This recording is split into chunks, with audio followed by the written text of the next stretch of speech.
जुलाई के महीने में मकर राशि का बनेगा महालक्ष्मी योग, यानी कि अचानक बड़ा धन लाभ हो सकता है या कोई जैकपॉट हाथ आ सकता है। जय माता दी। मेरा नाम पंडित प्रकाश जोशी। स्वागत है मेरे YouTube फेसबुक चैनल एस्ट्रो आज में। मित्रों, आज हम चर्चा कर रहे हैं जुलाई के मंथली राशि फल का, वो भी मकर राशि यानी कैप्रिकॉर्न का। और जैसा मैंने बोला कि जुलाई के महीने में महालक्ष्मी योग बन रहा है, या तो जैकपॉट हाथ लगेगा या अचानक बड़ा धन लाभ प्राप्त होगा। इसके बारे में डिटेल में चर्चा करेंगे। ये मकर राशि की कुंडली आ रही है जुलाई की। द्वितीय भाव में शनि विराजमान है, चतुर्थ भाव में गुरु और राहु बैठे हुए हैं, और छठे भाव में सूर्य और बुध विराजमान है, सप्तम भाव में शुक्र बैठे हैं, और अष्टम भाव में मंगल बैठे हैं, और दसम भाव में केतु, लाभ भाव में चंद्रमा बैठे हैं। अब ये ग्रह गोचर कैसा जैकपॉट देंगे, इसके बारे में हम चर्चा करेंगे। पहले हम स्वास्थ्य के बारे में चर्चा कर लेते हैं। तो स्वास्थ्य के लिए देखा जाए तो जुलाई का महीना मकर राशि के लिए बहुत अच्छा नहीं है। क्षीण शुक्र यानी कि जो सप्तम भाव में कर्क राशि में शुक्र बैठे हैं, इसकी दृष्टि आपकी राशि पे पड़ रही है। यानी जुलाई का महीना आप भावुक रहेंगे, आपके अंदर थोड़ी बेचैनी रहेगी और बेफालतू की बातें ज़्यादा सोचते हुए नजर आएंगे। छोटी छोटी बातों का आपको बुरा लगेगा, शॉर्ट टेम्पर हो जाने वाले हैं, और शॉर्ट टेम्पर ज़्यादा क्षणिक क्रोध में अपना ही नुकसान करने वाले हैं। इसलिए आपको अपने नेचर पे, अपने क्रोध पे नियंत्रण करना पड़ेगा, नहीं तो अपना ही नुकसान कर बैठेंगे। साथ ही साथ हल्की फुल्की नेत्र की और पेट की समस्या भी जुलाई में रहेगी। यानी जुलाई में थोड़ा सा नुकसान आपको नज़र आ रहा है हेल्थ में। धन की स्थिति की बात करें तो 1 जुलाई से 7 जुलाई तक सब कुछ नॉर्मल है।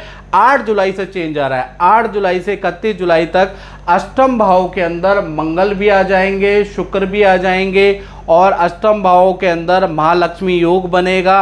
और इसकी 7वीं दृष्टि देखी जाए तो आपके धन भाव पे पड़ रही है। यानी कि जो 7वीं दृष्टि अष्टम भाव से मंगल और शुक्र की आपके धन भाव पे पड़ रही है, तो धन संबंधी बड़ा जैकपॉट आपको निकल सकता है। कोई लॉटरी आपकी निकल सकती है, या कोई बड़ा काम आपके हाथ अचानक से लग सकता है, जो कि खूब धन लाभ आपको दे सकता है।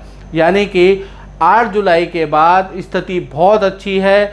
और यदि आपके शहर में कोई सरकारी स्कीम निकल रही है तो आपको उसमें भर देना चाहिए, उससे आपको कोई जैकपॉट, कोई लॉटरी निकल सकती है। बात करें परिवार भाव की, तो परिवार भाव के लिए पूरा महीना देखा जाए तो मंगल अष्टम भाव में बैठे हैं। तो भूमि संबंधी अगर आप कोई काम करा रहे हैं तो उसमें आपको टेंशन बनी रहेगी, रुकावटें बनी रहेगी। बाकी आप प्रॉपर्टी का काम नहीं करा रहे हैं तो परिवार भाव बिल्कुल नॉर्मल है। अब बात कर लेते हैं मकर राशि के संतान के बारे में। तो संतान की स्थिति भी 2 भागों में बढ़ जाने वाली है।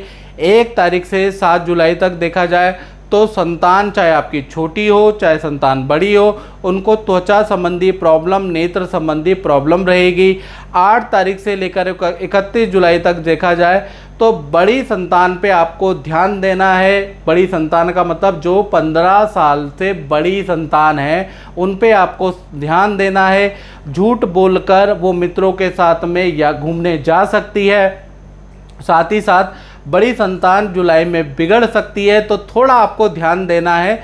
बड़ी संतान का वाहन से चालान भी कट सकता है जुलाई के महीने में।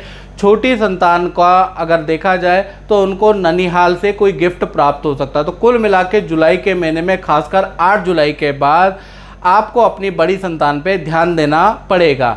अब बात कर लेते हैं मकर राशि के नौकरी के बारे में। तो नौकरी की स्थिति के बारे में बात करें तो छठे भाव में सूर्य और बुध बैठे हैं, और छठे भाव में बुध आदित्य योग बहुत अच्छा रिजल्ट देता है। यानी कि पद प्रमोशन के आपके जुलाई में योग बनते हैं। सरकारी रुका हुआ काम, सरकारी नौकरी से संबंधित कोई रिजल्ट आना है तो पॉजिटिव रिजल्ट आपका मिलेगा।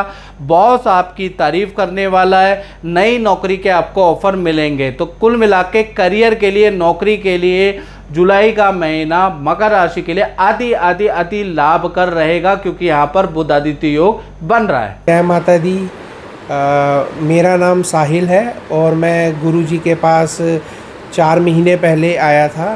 तो स्वास्थ्य से रिलेटेड काफ़ी प्रॉब्लम्स थी मेरे को, और गुरुजी ने मेरे को बताया कि ऐसे सुरक्षा कवच होता है, तो वो मैंने धारण करा। और उसके बाद से मेरे को काफ़ी मेरी जो प्रॉब्लम्स है, दिक्कत है, वो 90% जो है वो कम हो गई है। और कम क्या है, मतलब फ़िलहाल मैं ये कह सकता हूँ कि ये सुरक्षा कवच पहनने के बाद मुझे काफ़ी रिलीफ है। जय माता दी। अब बात करते हैं मकर राशि के दाम्पत्य जीवन की। तो दाम्पत्य जीवन दो भागों में बट रहा है। पहला 1 तारीख से 7 जुलाई तक सप्तम में शुक्र बैठे हैं, यानी कि पति पत्नी हो, चाहे आपके प्रेमी प्रेमिका हो, ये जो सप्तम में शुक्र बैठे हैं सब कुछ नॉर्मल रहेगा। जैसी दिनचर्या चल रही है वैसी ही चलेगी। 8 तारीख से लेकर और 31 जुलाई तक मंगल दोष आप पे लगेगा, यानी मंगली दोष आप पे लगेगा। अष्टम में जब भी मंगल होता है तो मंगली दोष होता है। ऐसे में सबसे पहले प्रेमी प्रेमिका के बारे में बात करें तो उनका वाहन पे चालान कट सकता है, वाहन खराब हो सकता है और वाहन पे खर्चा बढ़ सकता है। पति पत्नी के बारे में बात करें तो ये जो मंगली दोष बन रहा है, घर के अंदर झगड़े बहुत ज़्यादा रहेंगे, घर के अंदर अशांति रहेगी। तो 8 जुलाई से 31 जुलाई तक बहुत स्थिति अच्छी नहीं है। अब बात कर लेते हैं उन लोगों की जो मकर राशि वाले अपना शोरूम चलाते हैं, अपनी दुकान चलाते हैं, अपनी फैक्ट्री चलाते हैं, तो उनका जुलाई का महीना कैसे रहने वाला है। तो उनका जुलाई का महीना 2 भागों में बंटने वाला है। 1 तारीख से लेकर 7 जुलाई तक सब कुछ नॉर्मल है, यानी सब कुछ नॉर्मल रहेगा। 8 से लेकर और 31 जुलाई तक देखा जाए मंगल और शुक्र अष्टम भाव में आ जाएंगे। महालक्ष्मी योग अष्टम भाव में बढ़ेगा, यानी अचानक धन में वृद्धि होगी। पुरानी बड़ा काम आपको मिल सकता है, पुरानी डील आपकी बन सकती है, पुराने ग्राहक आपके लौट कर वापस आएंगे। हाँ, लेकिन मंगल जो अष्टम भाव में बैठे हैं तो आपके संस्थान में अग्नि का भय रहेगा, यानी आग लगने का खतरा रहेगा। उससे आपको थोड़ा सावधानी करनी है। अग्निशयन, यह जो अग्नि नाशक यंत्र होते हैं उसका प्रॉपर आपको जांच करा ले, उसको ठीक करा ले, क्योंकि थोड़ा जुलाई के महीने में मंगली दोष बनने से अग्नि भय आपकी फैक्ट्री या आपके संस्थान में रह सकता है, तो उसमें थोड़ा आपको सावधानी रखनी है। बाकी काम के लिए 8 जुलाई के बाद स्थिति बहुत बहुत अच्छी रहने वाली है। मित्रों, इस कार्यक्रम में बस इतना ही। मुझे दीजिए इजाज़त। जय माता दी।